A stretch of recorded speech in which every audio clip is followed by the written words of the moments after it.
Hey there, sports history fans.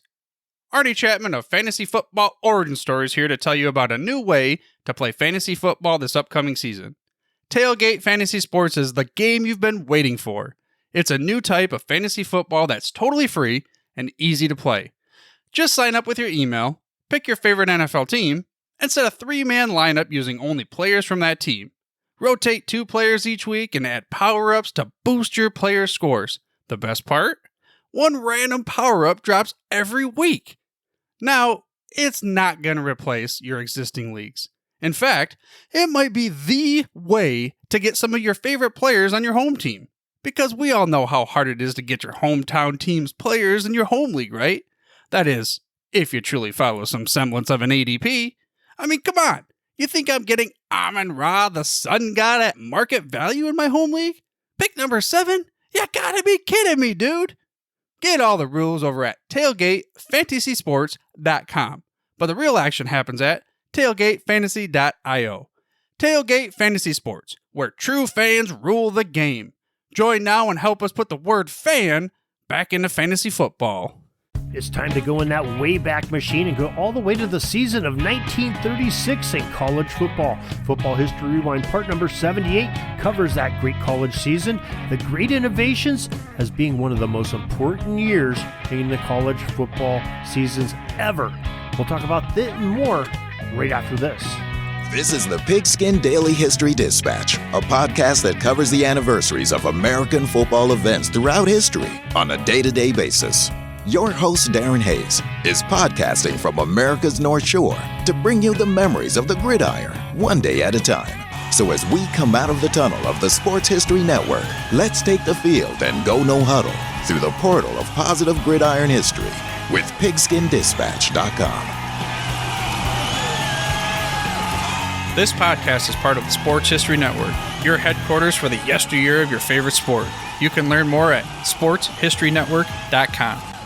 Hello, my football friends. This is Darren Hayes of PigskinDispatch.com. Welcome once again to the Pig Pen, your portal to positive football history, and welcome to the Rewind, Football History Rewind, where we go through each and every football season from the beginning and before all the way through modern times. And in this edition, we cover the 1936 college football season. We're going to talk about some great things coming up. But before we do, let's make sure that you are aware of our daily newsletter. Comes out each and every day, 6:30 a.m. You can have it delivered right to your email inbox, free of charge. You can cancel at any time. So easy to sign up for. Just go to the show notes of this podcast or go to pigskindispatch.com or jerseydispatch.com and go to your free email subscription of the newsletter. Now, the 1936 college football season was significant. It might be one of the most significant ones in the history of the sport. Multiple things happened. First and foremost, it was the first season in which the Associated Press poll began releasing its weekly rankings as the top teams in the country. Now, the AP poll will become the most widely followed college football ranking system in the United States. This poll from the Associated Press would be the most relied upon source to determine a national championship from that season of 1936 all the way until 1998, when the Bowl Championship Series computer model was accepted as the most trusted source. Now, as we stated back in Football History Rewind, part number 76, the United Press International, or UPI poll, was already in place for that coaches poll prior to 1936, as well as many mathematical systems such as the Dickinson system and others like Holgate, to provide input for who might be in the race of the top American team of college football. But the AP poll, the writers themselves choosing, was something so brand new and so different.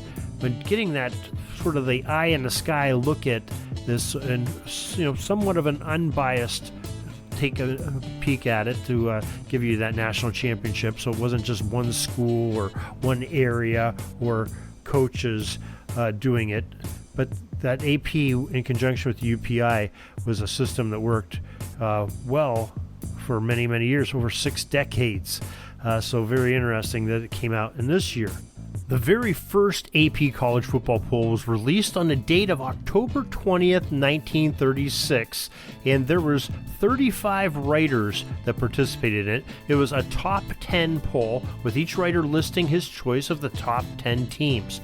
Now, points were tallied based on 10 for first place, 9 for second place, etc., all the way down, and the AP then ranked the 20 teams with the highest number of points. And that team with the highest number of points, they were in the number one slot for the ranking of the poll. So very interesting way that they did that. Very reliable and somewhat unbiased, with having sports writers from across the country eventually all participating in it. There's only 35 in that very first one on October 20, 1936. It grew in popularity. Now, the rules makers really did not make any new on-the-field rules revisions different from that of the previous offseason. Just that AP poll, in addition to another major New Year's Bowl game, as the Dallas-Fort Worth area hosted the very first Cotton Bowl Classic on January 1st, 1937, at the conclusion of the 1936 season. Now, we're going to get into some of the top player awards for the season, and a new trophy that would be handed out, and we'll talk about that right after we hear this. Hey there, football fans. This is Ross, the host of the Pigskin Tales podcast. I just need a few moments of your time to talk about the host of the Pigskin Dispatch podcast, Darren Hayes. He's expanded the Pigpen to search out information on the history of all team sports. It's a quest to find out about the competitors, teams, and places chronicled throughout athletic history through the uniforms and gear the participants used and wore. And he is taking you, the listener, with him on this educational journey to preserve sports history on the Sports Jersey Dispatch, found here on the Sports History Network. His newest podcast, called Jersey Dispatch, is all based on the jerseys that all the greats used to wear. You can find Darren Hayes and the Pigskin Dispatch podcast, as well as Jersey Dispatch, on your favorite podcast provider multiple times each week. So remember that, Darren Hayes, the host of the Pigskin Dispatch and Jersey Dispatch podcasts. It's found right here on the Sports History Network. The soundtrack is provided by Raphael Crux from filmmusic.io. Hello, sports fans. I'm Dana Augusta, and you are listening to the hardest working man in all of sports history, the peerless principal of the Pigpen, my man Darren Hayes, and the Pigskin Dispatch, right here on the Sports History Network. All right, before we left for the break, we told you that there were some major player awards that were coming out, and in particular one, the 1936 season, saw the introduction of a new trophy called the Heisman Trophy, which is awarded annually to the most outstanding college football player in the country. Now, the award had existed back in 1935, that first season, but that year it was called the Downtown Athletic Club Trophy in downtown New York City. So retroactively, Jay Berwanger was the first award recipient of that DAC trophy, which became the Heisman. But the inaugural piece that was called the Heisman Trophy in 1936, that trophy was handed to Yale's end, Larry Kelly. Now, the DAC decided the trophy should be named for the most prominent figure in early football history. They decided on Coach John Heisman. It was that very figure and innovator that the DAC wanted. Now, here is a little bit more on Coach John Heisman. He was born in 1869, Cleveland, Ohio, and Heisman was the American football coach who was one of the top innovators of the game in football history. He is credited per the National Football Foundation's website with helping to legalize the forward pass. He originated the center snap, innovated the hike cadence to initiate a snap, and for which the Heisman Trophy is named, as we talked about. He coached at Oberlin, Akron, Clemson, Georgia Tech, Penn, Washington and Jefferson, Auburn, and Rice, and played every line position while he was a student athlete at Brown University. Now, he was chosen to go into the College Football Hall of Fame in 1954, and that is quite a tribute to John Heisman having his name on that award of the best college football player each and every year, still to this day. First one happening there in 1935-1936 era. Now, the top teams, as we told you, they had that AP poll. On the field, 1936 season was dominated by the Minnesota Golden Gophers. Minnesota went undefeated during the regular season, was named the national champion by the AP, the Bone Trophy, and the Holgate Trophy. The Gophers were led by a strong defense, which allowed an average of just 3.7 points per game by their opponents.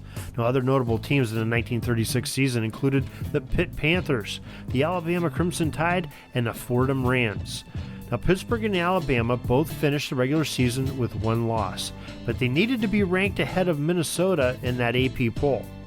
Now, Fordham finished the regular season with a 9-1 record, but they did not receive even one invitation to any bowl games to help propel them further in the AP poll. Now, there were some great top players from the 1936 season, as the college football season was memorable for many reasons, as we talked about. The introduction of the AP poll and the Heisman Trophy helped solidify college football as a major sport in the United States.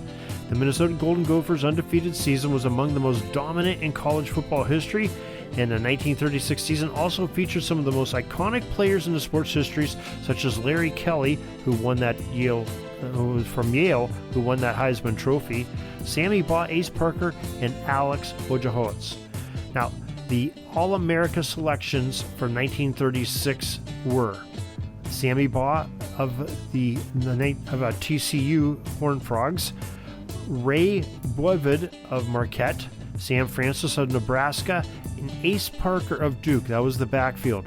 Larry Kelly was one of the ends, and Gaynell Tinsley of LSU was the other end.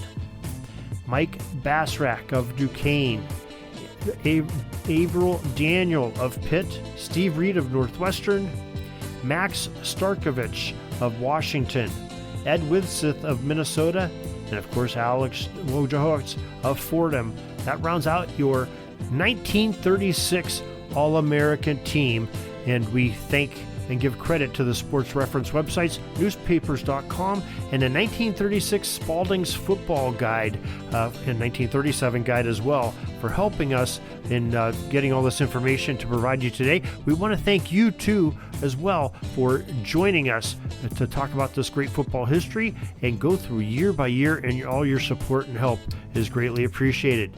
Till next time, everybody, have a great Gridiron Day. Peeking up at the clock, the time's running down. We're going to go into victory formation, take a knee, and let this baby run out. Thanks for joining us. We'll see you back tomorrow for the next podcast.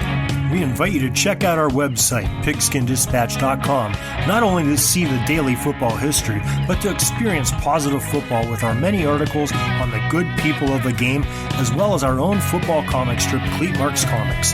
PigskinDispatch.com is also on social media outlets, Facebook, Twitter, Instagram, and don't forget the Pigskin Dispatch YouTube channel to get all of your positive football news and history. A special thanks to the talents of Mike and Gene Monroe, as well as Jason Neff for letting us use their music during our podcast.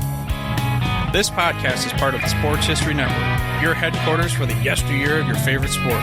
You can learn more at sportshistorynetwork.com. Hey there, sports history fan. This is Arnie Chapman, aka the Football History Dude, and I wanted to thank you for stopping by to listen to another episode here on the Sports History Network. Our podcasters are passionate about uncovering and sharing sports stories from yesteryear. And if you didn't know it already, we have over 30 shows across the network covering all sorts of sports history topics. In fact, here's a glimpse into one of our awesome podcasts here on the network.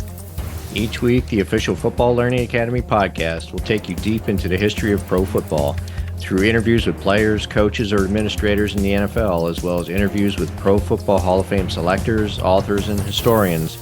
You'll learn how the game evolved and important moments that shaped the sport into what it is today. And don't miss the Pro Football History Nugget of the Week. Listen to the official Football Learning Academy podcast on the Sports History Network. How about that? I bet you're super hyped to go listen to that new podcast, right?